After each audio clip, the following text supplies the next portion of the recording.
Assalamualaikum, salam Om Swastiastu, Namo Buddhaya, salam kebajikan dan salam sehat untuk kita semuanya. Halo, perkenalkan, saya Dina Apriliana Siregar, NPM 24320013 dari Program Studi Ekonomi Pembangunan Universitas Asahan. Perkenalkan, nama saya Lestariana Pangaribuan dengan NPM 24320009. Perkenalkan, nama saya Wisinta Lubis, NPM 24320015 dari Ekonomi Pembangunan Universitas Asahan. Kami di sini akan mempresentasikan materi yang berjudul subjek dan objek dalam hukum bisnis. Dengan mata kuliah Hukum Bisnis yang diampu oleh Bapak Emil Salim Siregar, SH.MH. Pengertian subjek hukum dan objek hukum. Subjek hukum. Subjek hukum adalah sesuatu yang menurut hukum dapat memiliki hak dan juga kewajiban, yang memiliki kewenangan untuk bertindak. Adapun yang menjadi subjek hukum adalah manusia atau orang pribadi yang sehat rohaninya dan juga jiwanya dan tidak dibawa pengampunan. Lalu yang kedua itu adalah badan hukum atau rich person. Adapun badan hukum sebagai subjek hukum yang berwenang melalui tindakan hukum, misalnya mengadakan perjanjian dengan pihak lain, mengadakan jual beli yang dilakukan oleh pengurusnya atas nama suatu badan hukum. Menurut badan hukum yang dapat disebut sebagai badan hukum harus memenuhi syarat tertentu, misalnya perseroan terbatas atau PT, di mana akta pendirian perusahaannya harus disahkan oleh Menteri Hukum dan HAM, serta diumumkan melalui lembar berita negara. Sedangkan badan hukum lain disahkan menurut ketentuan badan hukum itu sendiri, misalnya yayasan, yaitu diatur dalam UU nomor 16 tahun 2001 tentang yayasan. Objek hukum. Objek hukum adalah segala sesuatu yang biasa berguna bagi subjek hukum dan menjadi pokok sebuah hubungan hukum. Yang dilakukan oleh subjek hukum biasanya dinamakan benda atau hak yang dapat dimiliki dan dikuasai oleh subjek hukum. Menurut pasal 503 KUH Perdata, benda dibedakan menjadi dua. Yang pertama itu adalah benda terwujud, adalah segala sesuatu yang dapat dilihat, diraba dan dengan indera manusia, misalnya tanah, rumah, sepeda motor, dan lain sebagainya. Lalu benda tak terwujud. Benda tak terwujud adalah semua hak, misalnya hak cipta, hak atas paten, hak merek, dan lain sebagainya. Definisi hukum bisnis. Hukum ialah aturan tingkah laku para anggota masyarakat, aturan yang daya penggunaannya pada saat tertentu diindahkan oleh suatu masyarakat sebagai jaminan dari kepentingan bersama dan jika dilanggar menimbulkan reaksi bersama terhadap orang yang melakukan pelanggaran itu. Hukum bisnis merupakan suatu perangkat kaidah hukum yang mengatur mengenai tata cara pelaksanaan kaidah dagang, industri, atau keuangan yang dihubungkan dengan produksi atau pertukaran jasa. Hukum bisnis bertujuan untuk memberikan pelaku bisnis keadilan dan kepastian hukum dalam menjalankan bisnis mereka.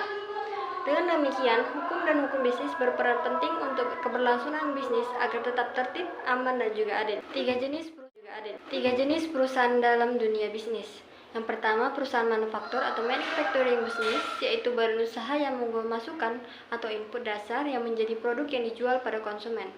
Yang kedua, perusahaan dagang atau merchandising business, yaitu badan usaha yang tidak memproduksi suatu barang, namun usaha ini membeli produk dari perusahaan lain dan menjual kembali kepada konsumen di pasar.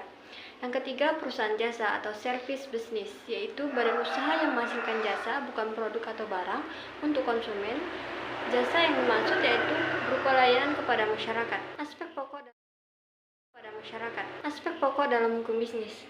Yang pertama, aspek kontrak atau perjanjian itu sendiri yang menjadi sumber hukum utama, di mana masing-masing pihak tersebut untuk patuh kepada kontrak yang telah disepakati dan ditetapkan sebelumnya. Yang kedua, aspek kebebasan berkontrak, di mana para pihak bebas untuk membuat dan menentukan isi dari kontrak yang telah disepakati dan tentunya harus diikuti dengan tanpa adanya keterpaksaan. Fungsi hukum bisnis. Yang pertama, memberikan kepastian hukum. Hukum bisnis menciptakan aturan yang jelas dalam aktivitas ekonomi dan bisnis. Dengan adanya kepastian ini, para pelaku usaha tahu hak dan kewajibannya, sehingga mengurangi risiko konflik. Kedua, melindungi hak dan kewajiban pelaku bisnis.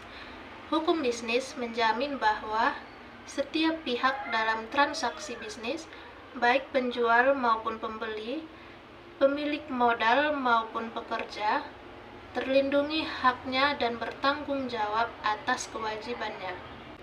3. Menyelesaikan sengketa secara adil, yaitu jika terjadi perselisihan, misalnya wan prestasi atau pelanggaran kontrak, Hukum bisnis menyediakan mekanisme penyelesaian, baik melalui pengadilan maupun alternatif seperti arbitrase.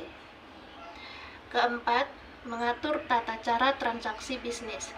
Hukum bisnis mengatur bagaimana perjanjian dibuat, bagaimana transaksi dilaksanakan, dan bagaimana kesepakatan sah secara hukum, sehingga transaksi berlangsung tertib dan terstruktur. Kelima, menciptakan iklim usaha yang kondusif. Dengan hukum yang adil dan ditegakkan secara konsisten, pelaku bisnis merasa aman untuk berinvestasi dan berinovasi sehingga mendorong pertumbuhan ekonomi. Manfaat hukum bisnis. Yang pertama, mencegah kecurangan dan praktik tidak etis. Hukum bisnis membantu mencegah praktik seperti monopoli tidak sehat, korupsi, dan penipuan dalam dunia usaha. Kedua, menumbuhkan kepercayaan investor dan konsumen dengan aturan yang menjamin perlindungan hak baik investor maupun konsumen yang akan merasa lebih aman dan percaya untuk bertransaksi. Ketiga, menjamin keberlangsungan usaha. Usaha yang patuh hukum cenderung lebih stabil dan berumur panjang dikarenakan terhindar dari konflik atau sanksi hukum. Yang keempat, mendorong profesionalisme dalam dunia usaha karena adanya hukum membuat pelaku usaha lebih hati-hati, transparan, dan profesional dalam menjalankan bisnisnya. Kelima, menjadi dasar regulasi pemerintah dalam mengawasi bisnis. Pemerintah menggunakan hukum bisnis untuk mengatur izin usaha, pajak, perlindungan konsumen, dan lain-lain demi kepentingan publik. Hubungan hukum bisnis dengan ekonomi pembangunan. Yang pertama itu penciptaan iklim investasi yang kondusif. Artinya, dalam ekonomi pembangunan, investasi adalah salah satu faktor penting untuk pertumbuhan ekonomi. Hukum bisnis berperan menciptakan kepastian hukum bagi investor agar mau menanamkan modalnya baik dari dalam maupun luar negeri. Tanpa hukum bisnis yang jelas, investasi bisa menurun dikarenakan pelaku usaha merasa tidak aman. Sebagai contohnya yaitu peraturan tentang jaminan investasi asing yang adil akan menarik investor ke daerah tertinggal atau strategis. Yang kedua, perlindungan hukum bagi usaha mikro, kecil, dan menengah atau sering disebut UMKM. Mahasiswa ekonomi pembangunan belajar bagaimana mengembangkan UMKM secara penggerak ekonomi lokal. Hukum bisnis melindungi UMKM misalnya melalui regulasi perizinan yang sederhana, perlindungan kekayaan intelektual, dan kontrak usaha yang sah. Sebagai contohnya yaitu undang-undang yang mencegah monopoli oleh perusahaan besar yang memberi ruang berkembang bagi UMKM. Ketiga, mendorong terciptanya persaingan usaha yang sehat, yaitu dalam arti persaingan sehat meningkatkan efisiensi dan inovasi, dua hal penting dalam pembangunan ekonomi. Hukum bisnis mengatur larangan praktik curang, seperti kartel, monopoli, dan manipulasi pasar. Sebagai contoh dekatnya yaitu lembaga seperti KPPU atau sering disebut Komisi Pengawas Persaingan Usaha, lahir dari hukum bisnis menjaga keadilan pasar. Yang kelima, mewujudkan pembangunan yang berkelanjutan dan adil. Artinya, hukum bisnis juga memuat aspek tanggung jawab sosial, perusahaan atau CSR, dan perlindungan lingkungan. Hal ini selaras dengan visi ekonomi pembangunan yang tidak hanya mengejar pertumbuhan, tapi juga keadilan sosial dan kelestarian alam. Sebagai contohnya yaitu perusahaan tambang wajib memiliki AMDAL (AMDAL) sesuai hukum bisnis dan tujuan pembangunan berkelanjutan. Halo teman-teman sekalian, di Universitas Asahan, tepatnya di Fakultas Ekonomi, kalian harus menjadi bagian keluarga dari program studi ekonomi pembangunan. Karena apa? Dalam program studi ekonomi pembangunan, bukan hanya belajar angka atau perhitungan, tetapi memiliki bukti nyata melalui gambaran kurva pertumbuhan ekonomi atau kemunduran ekonomi dalam sebuah negara.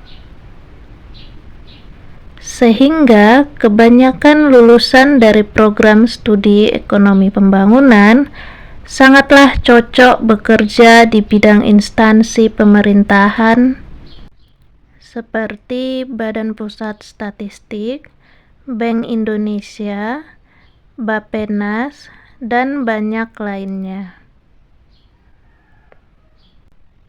Serta dapat juga menjadi seorang dosen ataupun tenaga pengajar. Dan juga di dalam Fakultas Ekonomi terdapat fasilitas-fasilitas yang memadai. Ayo, mari bergabung menjadi mahasiswa di program studi Ekonomi Pembangunan Universitas Asahan.